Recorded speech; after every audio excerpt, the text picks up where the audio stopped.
अब वक्त आ चुका है जो ट्विटर, फेसबुक और इंस्टाग्राम वगैरह, यूट्यूब पे हमें सवाल भेज रहे हैं आप लोगों के लिए, उनसे बात करने का, उनके सवालात लेने का। पहला सवाल हफीज शेख पूछते हैं, and when Ahmed Shehzad was saying about Babar everyone in the show hated him, what about now? Ahmed भाई, आपके हक में आवाजें उठ रही हैं जगह जगह से कि जब आपने टीम पे तनकीद की, लोगों ने आप पे तनकीद की, अब लोग जो हैं थोड़े से कह रहे हैं कि भाई अहमद भाई तो ठीक ही कह रहे थे। मैं एक बात तो क्लियर कर दूं यार, मुझे कर दे। पर्सनली बाबर आजम से कोई इशू नहीं है। मुझे अभी भी लगता है ये कि क्यों वो कहना पड़ रहा है आपको? ओडीआई के बेस्ट बैट्समैन है पाकिस्तान में। ठीक है। मुझे भी टेस्ट में और टी20 में आई हैव माई रिजर्वेशंस उनकी अप्रोच पे। मुझे लगता है टेस्ट में भी उनको बहुत ज़्यादा चांसेस मिले गए, पूरी बनाने की कोशिश की गई, और फिर आप देखिए उनको किस तरह एडजस्ट किया गया। आप ये जो हम देखते हैं कि चौथे पे जाके, पांचवें पे जाके अगर कोई प्लेयर को आप लेके जाते हैं, तो वो सचिन वगैरह तब वहाँ पे गए थे जब उन्होंने बेतहाशा परफॉर्मेंस कर दी थी। लेकिन बाबर आजम को, क्योंकि टी20 में बेस्ट पोजीशन होती है ओपन, ज़्यादा ओवर मिलते हैं, उनको वहाँ एडजस्ट किया गया। बेस्ट पोजीशन ओडीआई में होती है वन डाउन, वो वहाँ एडजस्ट हुए। उसके बाद बेस्ट पोजीशन होती है फोरडे में या टेस्ट मैच में नंबर 4 पे, वो वहाँ एडजस्ट हुए। तो जिसमें से मुझे लगता है ओडीआई एक ऐसा फॉर्मेट है जिसको उन्होंने कमांड के साथ खेला है। मुझे अभी भी लगता है कि बाबर आजम को टी20 के अंदर अपने स्ट्राइक रेट पे बहुत ज़्यादा काम करना है, ठीक है। और वो ऐसे होगा कि सबसे पहले बाबर को यहाँ से मानना है। अगर ये स्टैट्स ये बता रहे हैं कि आपका टी20 वर्ल्ड कप के अंदर सबसे लोएस्ट स्ट्राइक रेट है 86 पॉइंट समथिंग का, तो ये स्टैट्स झूठ नहीं बोलते हैं। अगर ये सारी चीज़ें बाबर आजम यहाँ से मानेंगे नहीं, तो ना तो उनका फ़ायदा होगा ताबिश, ना ही मुल्क का फ़ायदा होगा। तो मेरा पर्सनली बाबर से कुछ भी नहीं है। अहमद भाई, मैं एक सवाल इसी से निकालता हुआ पूछूंगा, और मैं बहुत अदब और एहतराम के साथ पूछ रहा हूँ, कमेंट्स आते हैं इसलिए पूछ रहा हूँ। जी, आपका स्ट्राइक रेट 114 है जो बाबर से कम है। अब बताता हूँ। मैं बताता हूँ, लोग कहते हैं ये जी, कि यार आप क्यों बात कर रहे हैं ये जी। वाली? तो मैंने जब पहले दिन यहाँ पे बात कर रहा था, उसमें मैंने ये बताया कि एक तो वो क्रिकेट बहुत पुरानी थी, टी20 नया-नया स्टार्ट हुआ था, और फिर हम वो क्रिकेट खेल रहे थे यूएई में। यूएई में हम 140 करके जीत जाते थे। आज के जो मॉडर्न बैट्समैन भी हैं, हालांकि टी20 क्रिकेट बहुत ज़्यादा इवॉल्व कर गई है, आज भी जब वो यूएई में खेलने जाते हैं तो उनके स्ट्राइक रेट इतने ही आते हैं। और अगर आप देखें तो हम किसी बी सी डी टीम के अगेंस्ट नहीं खेलते थे, पूरी full fledge South Africa, Australia की साइड्स आती थी और उन्हें हम वहाँ हराते थे। तो कुछ ना कुछ तो ठीक कर रहे थे तो हराते थे ना।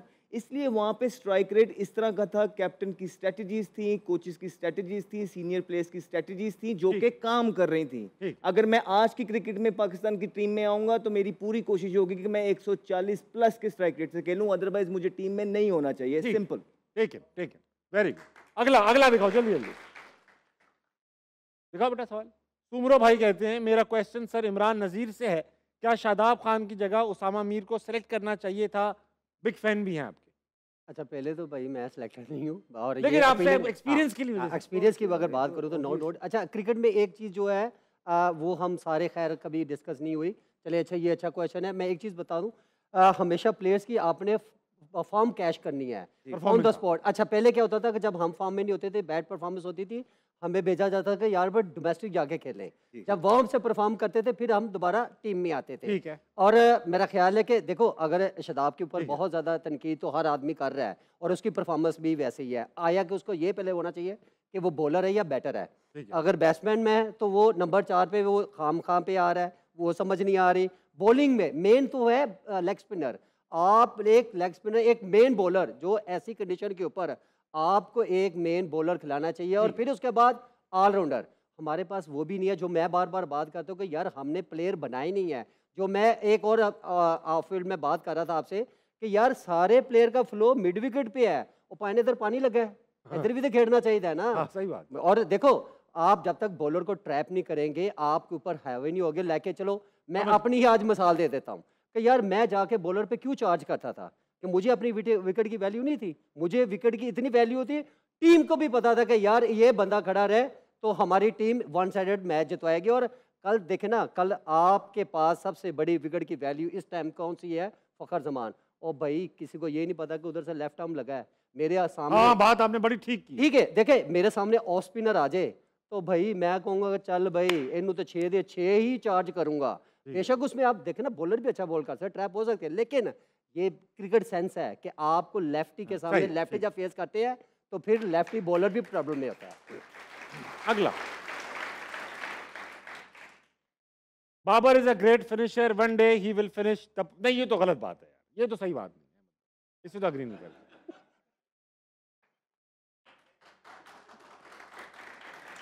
ये लड़के पीछे बहुत शरारतें करते हैं। जलील मैं होता हूँ। अच्छा सवाल। Ask Ahmed Shehzad, are you following Amir and Imaz's route to constantly criticize Babar and company without any sane logic to land back into the team? ये जिक्र कर चुके हैं आप। जी, मुझे कोई भी इस तरह का शौक नहीं है, ना ही मैं इसलिए आया हूँ। मुझे बिल्कुल इल्म है कि जो बातें मैं कर रहा हूँ ये मेरे अगेंस्ट जाएंगी, मेरे हक में नहीं जाएंगी। तो अगर आप कह रहे हैं कि मैं वो स्ट्रेटजी यूज़ कर रहा हूँ, नहीं, बिल्कुल नहीं। इनफैक्ट मैं सफोकेट हो गया था, मेरा दम घुटने लग गया था, इस वजह से मैं बाहर निकलने में मजबूर हुआ हूँ। मैं पाकिस्तान की क्रिकेट से इश्क करता हूँ, अपने मुल्क से इश्क करता हूँ, मेरे पास और कोई चॉइस नहीं थी। ठीक है, ओके। इमाम, आखिरी सवाल है, टाइम बहुत महदूद रह गया, सेकंडों में जवाब देना है। Why no one is considering Fakhar Zaman as an opener? क्यों नहीं जा रहे ओपनर?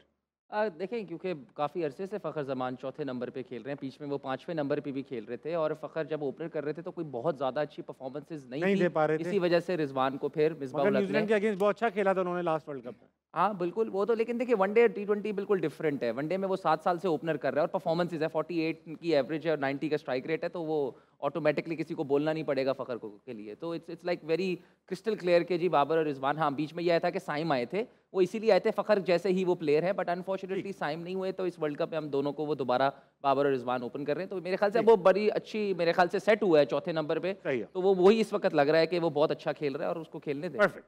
खादिर आज़ाद, आज का हार न मनाए का वक्त यही इख्तिताम को पहुंचता है। पाकिस्तान के पास अब यही चारा है कि वो इंडिया को हराए ताकि उसकी रिडेम्पशन हो सके, और हमें पूरी उम्मीद है इंशाल्लाह। पाकिस्तान अक्सर ऐसा होता है, पीछे से आता है और फिर जीतता चला जाता है। एक बार फिर उम्मीद कायम कर ली हमने आपसे, जीत कर आइएगा भाई। और कल हॉकी का भी मैच है, सेमीफाइनल पाकिस्तान का न्यूजीलैंड के against. Best of luck to them too. Thank you, good night, अल्लाह हाफिज।